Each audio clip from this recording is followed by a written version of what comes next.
Mabar seluruh PKKI Persatuan Kungyan Indonesia.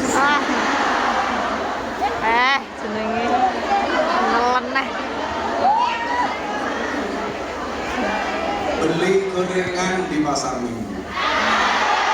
Ada gajah minumnya susu. Hai para Kungyan, apa kabarmu? Izinkan Gus Miftah mengucapkan I love you. Yakinlah, langit itu punya pelangi untuk dibanggakan. Gus Miftah punya Kungyan untuk dipertahankan.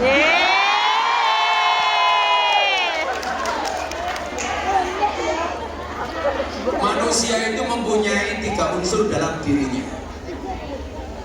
Yang pertama jasad, yang kedua akal, yang ketiga hati. Masing-masing unsur ini punya konsumsi masing-masing. Jasad itu konsumsinya apa? Manusia menjaga kesehatan jasad atau tubuhnya melalui makanan yang bergizi, betul? Artinya apa? Fisik kita, tubuh kita, metabolisme kita itu tergantung apa yang kita makan. Saya dulu usia 29 tahun, pas badan saya super gemuk, metabolisme saya seperti orang usia 55 tahun. Kenapa? Karena kesehatan tidak terjaga, makanannya asal-asalan tidak dijaga. Kemudian usia 35 tahun, saya mulai puasa Daud, saya mulai pola makan saya jaga, karena saya waktu itu punya keyakinan orang itu bisa sakit atau punya masalah biasanya karena 4 hal: pola makan, pola hidup, pola pikir, dan kebanyakan pola. Kebanyakan pola. Yang kebanyakan pola biasanya jilbabnya coklat. Ya, bagus. Apa? Jilbabku coklat iki lho gede ngau. Saya bilang coklat, ibunya bilang Pakai pola ya deh. aku jilbab terlali. Kalau tidak ngelirik jilbabnya kancane. Jilbabku dewe. Saya atur pola makan, pola pikir. Karena saya punya keyakinan orang dulu sama orang sekarang itu kan bedanya satu. Orang dulu itu punya prinsip-prinsipnya apa? Mangan ya mangan, sing penting kumpul. Orang sekarang Kumpul orang mangan. Kumpul sing penting mangan ra mangan sing penting kumpul. Kalau orang sekarang beda, kumpul ra kumpul sing penting. Jadi kalau orang dulu itu banyak yang sakit karena kurang makan, sekarang banyak yang sakit kebanyakan Makan. Waktu usia saya 29 tahun, metabolisme saya kayak 55 tahun. Sekarang usia saya 43 tahun, metabolisme saya kayak anak usia 27 tahun. Kenapa? Bukan karena saya keren, kalau keren sih bawaan lain. Tapi karena pola-pola tadi saya jaga, pola makan saya jaga. Saya nggak sembarangan makan karbo. Jadi saya kurangi karbo, saya kurangi gula. Makanya kenapa kalau saya minum kopi, minum teh, itu nggak pernah pakai gula. Jadi mohon maaf Bu, kalau kamu kurang gula, ingat, kurang gula, mohon maaf, kurang darah saja sakit, apalagi kurang cakep. Iyo cakep iyo.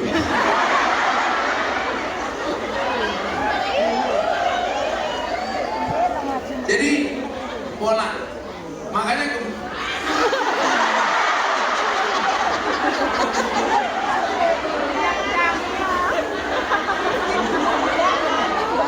jadi jasad itu ternyata juga butuh konsumsi. Konsumsinya makanan yang bergizi. Maka Al-Quran mengatakan kulu mimma fil ardi halalan thayyiban.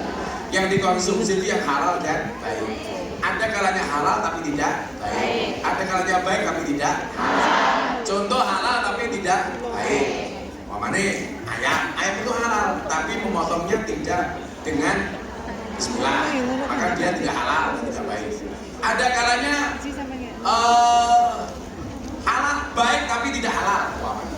Uang korupsi itu uangnya bagus tapi caranya tidak baik. Pertanyaan begini, Anda yang tinggal di Hongkong, kalau ada barang haram campur dengan barang halal, itu yang menang yang haram apa yang halal? Haram apa halal? Dalam kaidah usul ketiga disebutkan idza tama'a bainal halal wal haram gulibal haram. Kalau ada perkara halal sama haram jadi satu, maka yang menang itu yang haram. Contoh, daging sapi dicampur dengan daging babi. Maka daging sapinya ikut babi apa babi ikut sapi? Sapinya jadi haram kayak babi. Maka saya itu kasihan sama anak babi, masih kecil sudah haram.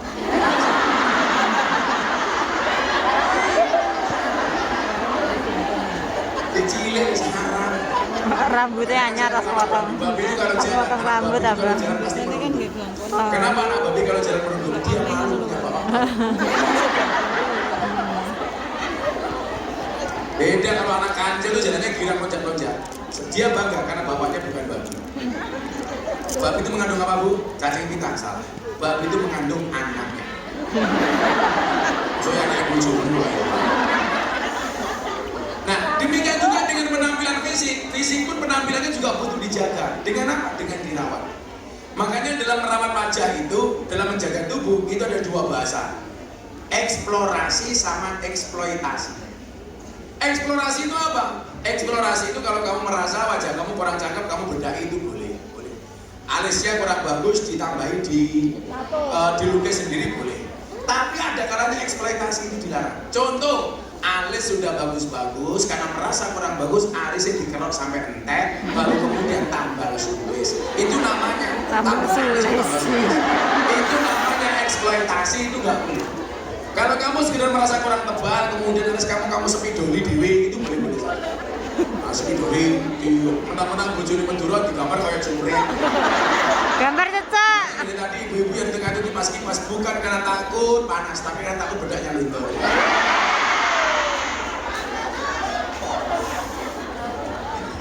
Jadi bedakan ya eksplorasi sama eksploitasi. Kamu merasa wajahnya kurang bagus sedikit, bedak Viva nomor 4. Atau kamu beli fresh care. Skincare. Lagi beli fresh care loh. Itu mau pakai krim malam, krim pagi itu boleh-boleh saja. Ya nggak boleh itu berlebihan, eksploitasi, merasa kurang mancung, hidungnya disontek, solikin gitu. Ada silikon, dokternya yang nyontek namanya dokter solikin. Itu boleh, nggak boleh. Kamu merasa merongos dipasang kawat gigi itu masih boleh. Ya nggak boleh gigi kamu buang semua ganti gigi sapi. Ya merongos nggak apa-apa lah, disyukurin. Orang merongos itu insya Allah kalau lomba lari mesti menang. Karena kakinya belum finish, giginya sudah finish. Tapi kalau naik motor sering ditilang sama polisi. Karena motornya di belakang zebra cross, giginya sudah melanggar lampu merah. Makanya biasanya mbak-mbak dipakai kawat gigi. Kawat gigi boleh, asalkan jelas barangnya itu barang yang halal. Itu boleh, nggak apa-apa. Tapi istri saya bilang, "Mbak, saya pasang kawat gigi nggak boleh." Kenapa? Bahaya. Gue pasang kawat gigi tak cimok nyantol. Aku zizi. Makanya kan sekarang beda dengan orang dulu. Kalau orang dulu punya prinsip otot kawat balung. Kalau cewek sekarang nggak gigi kawat untuk selfie. Hilang. Pantesan kawat bendera dan motor hilang. Nah, jasad itu butuh gizi makanan. Kemudian apa yang kedua, akal. Kalau jasad ini konsumsinya adalah makanan yang bergizi, kalau akal ini konsumsinya adalah ilmu. Makanya teman-teman BMI di sini, saya pikir yakinlah kalau masalah makanan pasti berbeda ketika dulu tinggal di kampung. Walaupun agak nyerempet-nyerempet dikit karena juragannya minta dimasakin asu babi. Nah, tapi minimalnya gizi kamu kalau soal makanan pasti jauh lebih bergizi dibandingkan di kampung. Cuman persoalannya jangan hanya jasadnya yang dipikir, akalnya juga dipikir. Makanya banyak orang yang jasadnya cantik, tapi laki-laki nggak menarik, nggak tertarik. Kenapa? Karena oot. Karena nggak punya ilmu. Makanya kenapa perempuan tuh ada istilah inner beauty. Jadi kelihatannya nggak cantik-cantik banget, tapi diajak ngomong nyambung orang pedot. Karena orang kalanya ayu tapi pedot. Diajak ngomong orang nyambung. Rumahnya di mana? Kata bawah. Dari mana? Dari belakang. Mau kemana? Mau ke depan. Terus pedot otaknya. Oh, biar itu. Makanya apa? Kecantikan wajah harus diimbangi dengan ilmu yang sepadan. Makanya kita boleh ketinggalan fisik. Fisik itu kan kemudian anugerah. Kita nggak bisa minta, aku pengen lahir kayak Lucinta Luna, kan nggak bisa minta. Artinya wajah yang kita miliki ini rata-rata apa? Given. Given itu apa? Pemberian. Karena orang tua pun nggak bisa nyetak, aku pengen dua anak, raihnya kira-kira kalau Marilyn Monroe, nggak bisa. Wah, kadang-kadang teori orang tua itu gen nggak masuk akal. Bapaknya ganteng, bojo wedoknya wayu, anaknya welek. Bisa nggak seperti itu? Bisa. Wong tuane orang ganteng, sing lanang biasa, sing wedok biasa, anaknya wayu. Itu bisa jadi. Malah dicurigai kalau tanggane, Mas, betul bapakmu welek, kok anakmu wayu, jangan-jangan ngono jadi mana? Bismillah. Jangan-jangan sambatan. Maka kemudian apa? Perintahnya kanjeng Nabi alaikum bimujalasah. Jadi perintahnya itu bermajlisan. Makanya seperti ini majelis. Makanya usahakan kalau pas gak ada pengajian, kalau lagi ngumpul di taman, bagaimana kemudian kita duduk di situ dengan ahli ilmu. Minimal sharing sama teman-teman soal bisnis, soal pengalaman dan lain sebagainya. Saya punya prinsip rumah dulu. Duduklah di meja di mana orang berbicara tentang ilmu dan bisnis. Lalu ngerasani ora usah melu-melu. Betul? Jadi bisa duduk di taman sambil menikmati pecel, sambil menikmati umpamane watu goreng itu. Yang dibicarakan ilmu, yang dibicarakan bisnis. Alangkah sia-sianya kamu duduk di taman bersama orang hanya membicarakan orang lain yang sifatnya ghibah. Ayo tak kena nih, ini Gus Miftah viral loh, apa? Duduk duit. Saya ngerasa nih loh, iya tak. Ya saya ngajak datang mereka boleh-boleh salah, mana yono. Biasanya jiwa pireng biasa. Panitia. Syukur.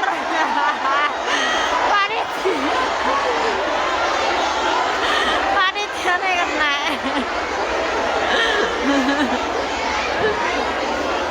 Karena saya itu dibicarakan sama orang seperti itu, saya punya prinsip apa? Wa in bulita bisaksin la khuluqalahu fakun ka'annaka lam tasma aulam lam tasma walam yakun. Jadi begini, jika Anda diuji dengan seseorang yang tidak punya akhlak, maka jadilah Anda seperti orang yang seakan-akan tidak pernah mendengar dan ia tidak pernah bicara. Jadi seolah-olah aku ragu, seolah-olah gue orang ngomong. Jadi gak perlu sakit hati. Betul? Orang itu kan sakit hati karena merasa dirinya terhormat. Kalau saya nggak pernah sakit hati karena saya nggak merasa bahwa saya orang terhormat. Saya direndahkan seperti apapun, saya nggak akan sakit hati karena saya tidak pernah merasa tinggi. Kenapa orang sakit hati ketika direndahkan? Karena dia merasa tinggi. Kenapa dia sakit hati ketika dijelek-jelekkan? Karena dia merasa baik. Maka kemudian orang Jawa mengatakan lebih baik merasa jelek daripada merasa baik. Rumangsa dosa kuwi luwih apik daripada rumangsa suci. Makanya saya punya prinsip itu.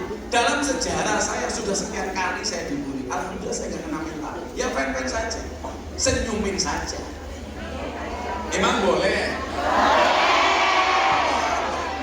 Rugi dong. Jadi dia duduklah di meja di mana orang-orang berbicara tentang ilmu dan bisnis. Saya sejak kuliah nggak pernah saya itu berteman dengan orang seusia saya. Karena ketika saya waktu itu berteman dengan seusia saya, sini bisa kan mau pacaran, terus malam minggu ngapel kayak gini, terus ketemu pacaran kayak gini. Pada waktu itu nggak ada seorang perempuan yang mau melirik saya, soalnya matanya dicekap. Ya karena saya miskin, saya nggak punya apa-apa, nggak ada yang melirik. Tapi hari ini saya sampaikan kepada mereka, di balik kesuksesan seorang laki-laki akan ada banyak wanita yang menyesal.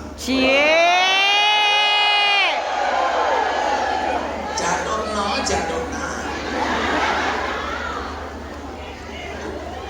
Itu nggak laku, karena teman-teman saya punya motor semua, saya nggak punya motor. Malah saya narik beca. Saya narik beca 5 bulan tuh biaya kuliah. Tapi saya syukurin karena saya belajar sabar dari tukang beca. Bagaimana nggak sabar nunggu penumpang nggak datang, beca itu tumpah ini. Dia remuk, aku rasa suruh nyanyi lagu India. Mantan. Duduklah di meja di mana orang-orang yang berbicara tentang ilmu dan bisnis, bukan duduk di antara orang-orang yang gemar membicarakan keburukan orang. Terus lawan sini lah, apa yang kita ngumpul ngerasain uang ini? Fungsinya apa ini? Belas orang gunanya. Makanya saya itu, istri saya kemarin kan tadi saya bilang mati-mati, HP saya itu hang. Gara-gara viral Abah Kirun itu, kemudian viral di Pamekasan, saya bagi duit sedekah, dikira macam-macam, HP saya hang. Komentarnya puluhan ribu. Istri saya nangis-nangis, gue kok mau nangis? Komentarnya jahat-jahat, goblok, bulan apa, goblok. Sementara saya nggak pernah sakit hati karena saya nggak pernah membaca. Kok kurang menggawean, moco komentar yang gue merasa.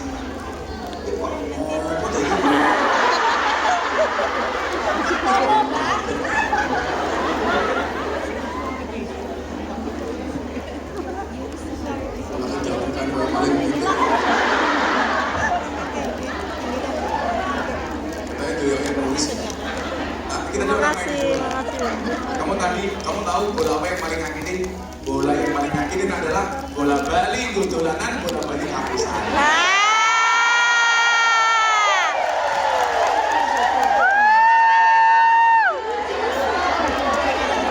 Ulangi. Ada ibu-ibu yang curhat, belum bisa move on dari suaminya. Ingat, ayo daripada kamu nangis, saya cek lagu rekaman. Kalau semua menolong gue, ulangi.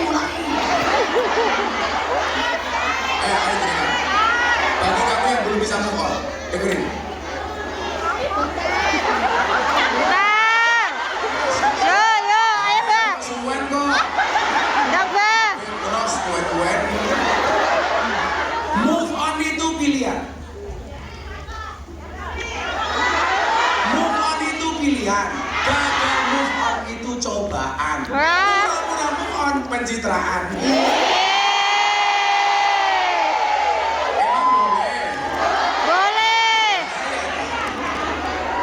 Ya bahaya.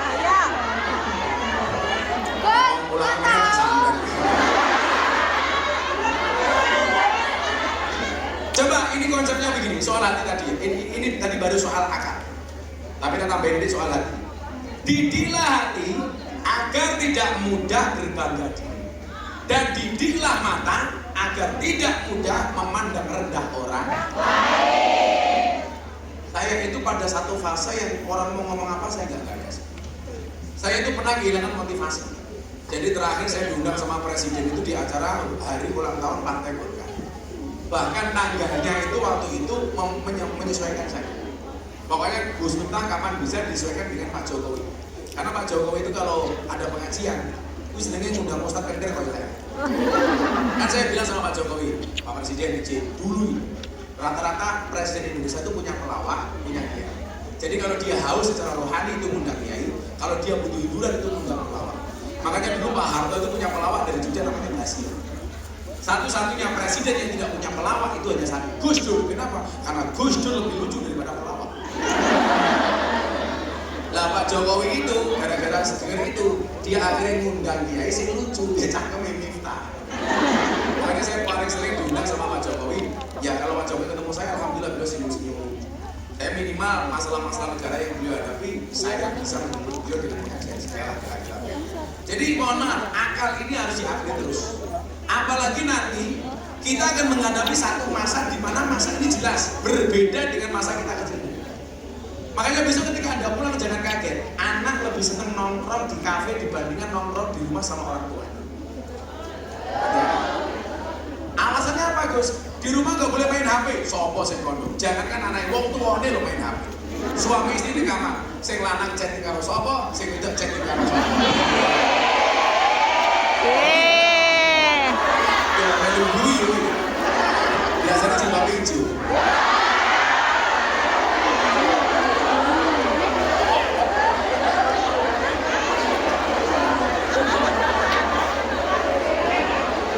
Hijau, jaketnya kuning, ngarep dulu.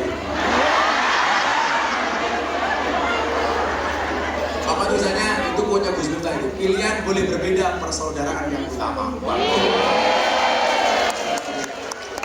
Nah, akal ini perlu di-upgrade. Kenapa? Tadi saya bilang, hidup kita itu semakin lama semakin berubah. Tapi minimal kita jangan pernah kehilangan kearifan lokal. Kowe oleh urip ning Hongkong, tapi jangan pernah melupakan budaya bangsamu sendiri, betul. Jangan sampai dari Indonesia kamu pakai jilbab rapi, pakai baju tertutup, begitu sampai Hongkong lihat cewek-cewek Hongkong, kamu malah ikut budaya fashionnya cewek Hongkong. Ikut-ikutan pakai celana Hawaii. Kalau sekarang celana hai-hai. Kalau Hawaii itu di atas yang dengkul, kalau hai-hai dengkulnya ke atas. Hai-hai. Lah cewek Hongkong itu nganggo pakai cekak, kadang cekak pantas, mulus, sih. Lah awakmu.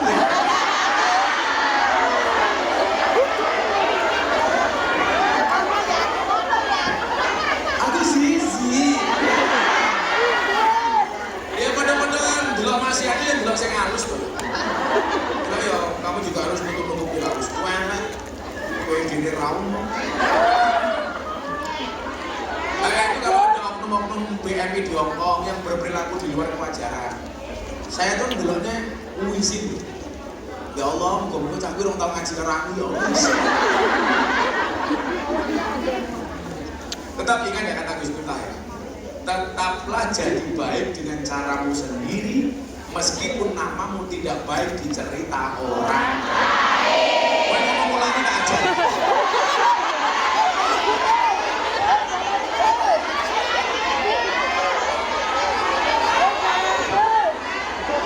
Siap-siap.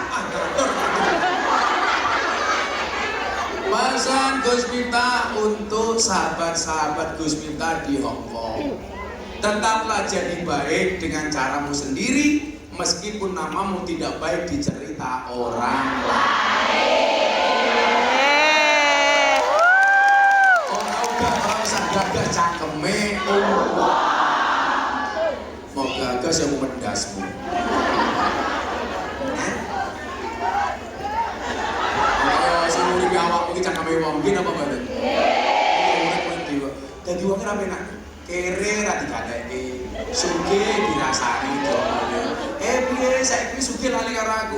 Zaman aku kere kowe Nandi. Ngomong banget aja. Wong niku kere, omongane sapi apapun ra bakal digantekne. Wong sugih niku ngentut buntute rebutan. Ki napa mboten? Nggih. Lah mau wis pokoke tetap indah. Apa namanya tadi? Tetaplah jadi yang terbaik meskipun namamu tidak baik di cerita orang. Lah itu butuh ilmu, asupan ilmu. Makanya gini ya, saya kan bolak-balik sebenarnya ngomong sama seluruh BMI yang ada di mana-mana. Wes tau lah, saya nggak mau beliau. Saya itu pernah kehilangan motivasi. Waktu itu sebulan saya diundang Pak Presiden 2 kali. Pas yang terakhir waktu itu, saya menamakan. Saya pikir begini, saya mau apa lagi sih? Saya kira seorang duit minimal lagi aku mesti pondok, ngaji karo bocah-bocah santri wis boleh. Mau apa lagi? Akhirnya karena waktu itu saya betul-betul 24 jam saya nggak tidur. Akhirnya jam 5 saya baru tidur. Begitu tidur bangun jam setengah 6, cuma 30 menit. Saya pikir begini, kalau saya mendapatkan motivasi harus orang lain, saya salah. Kenapa? Karena selama ini saya dianggap menjadi motivator untuk orang lain. Itu artinya apa? Saya harus memotivasi diri saya sendiri. Jangan sampai kemudian kita ini bangkit harus nunggu dorongan dari orang lain. Maka kadang-kadang di antara kita ini aneh, mampu menjadi motivator untuk orang lain, tetapi tidak mampu memotivasi dirinya sendiri. Betul? Betul. Bilang sama Deddy Corbuzier. Deddy Corbuzier itu orang yang mampu menumbuhkan motivasi untuk orang lain, tetapi tidak mampu menumbuhkan rambutnya sendiri. Sengaja digundul, Pak. Begini nesu kan ke tempat saya udah lama, mau tak haji tapi ayo botak kamu haji. Yuk, untuk kamu haji, ada tawaran kerja tuh, kawan kerja bareng. Mau apa? Iklan sampo. Mantap.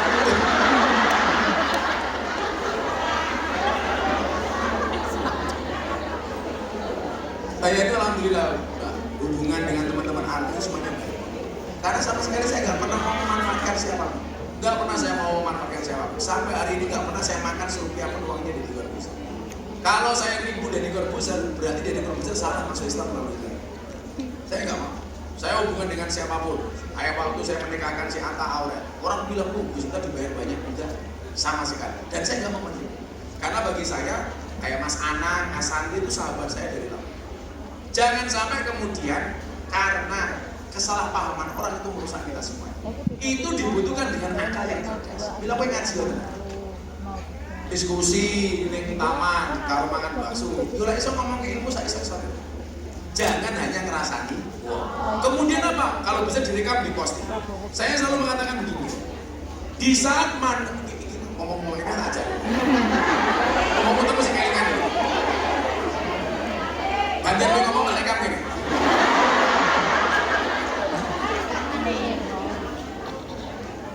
Wes. Di saat banyak manusia tidak malu untuk menyebarkan maksiat, lalu kenapa kamu harus malu untuk menyebarkan postingan nasihat?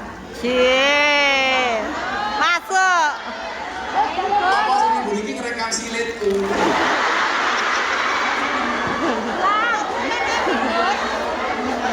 Nah itu cuma apa? Saya udah 12 hari nggak pulang mau coba kosong nanti. Nanti waktunya yang ngaduk gitu.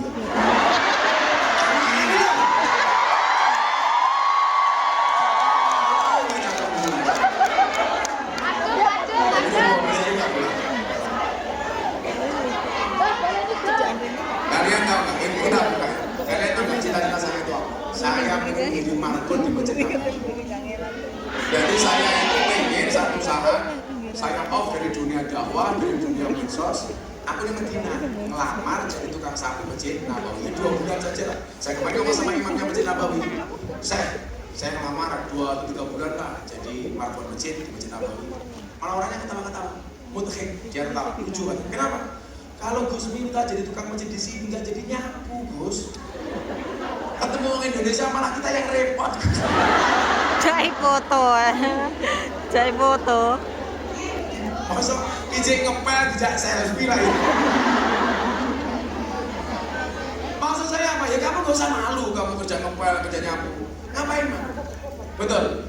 Jangan takut hitam, jangan takut kotor. Ingat kamu itu kerja cari uang bukan cari muka.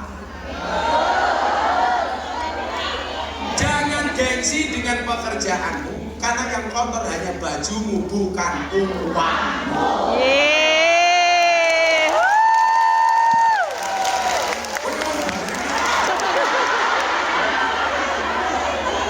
Kamu pengulangan.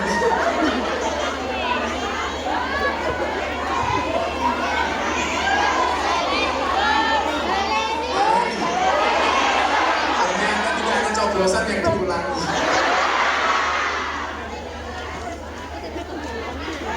Ayo. Jangan takut kotor, jangan takut hitam.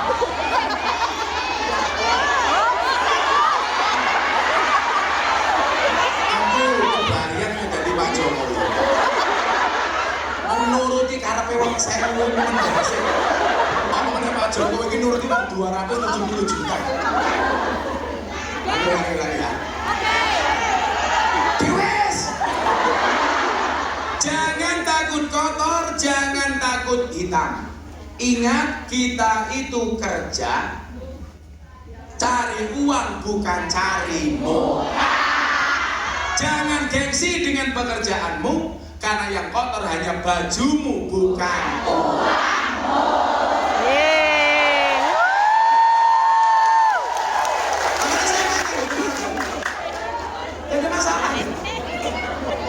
Yuki. Sampai dulu kita tanya nih, kamu tahu nggak siapa pengarang kitab Sutasoma? Kan harusnya jawabannya apa? Empu Tandura. Malah saat itu jawab Empu Jeru.